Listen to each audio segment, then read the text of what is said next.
Magandang hapon po sa lahat. Dito na po tayo sa maawit 35:28 aking babasahin. Aking ihayag ang iyong katuwiran, sa buong maghapon ay papupurihan. Purihin naman ang Diyos sa pagbasa ng kanyang salita. Tayo manalangin. Panginoon, maraming salamat po sa iyong pagpapala at ang iyong proteksyon, O Lord. Sa pangalan ni Jesus, namin Panginoon pagligtas. Lahat po ay magsabi ng Amen and Amen. So dito mga kaibigan, so sa ating nabasa dito sa last verse ng 35, no? Aking babasahin muli. Aking ihayag ang iyong katuwiran, sa buong maghapon ay papupurihan. Napakabuti at napakadakila ang ating Panginoon, no?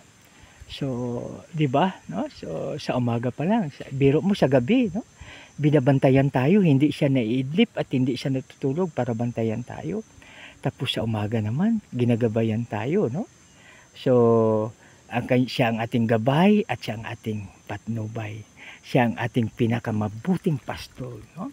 So, ibig sabihin na ginagabayan tayo. Kaya makibigan, huwag na tayong lumayo sa Panginoon. Tayo lalapit sa Kanya upang tayo'y bibigyan ng biyaya ng ating Panginoon. Maraming salamat sa inyo. Tayo na po'y manalangin. Panginoon, maraming salamat sa iyong pagpapala. Maraming salamat din po sa iyong proteksyon, O Lord.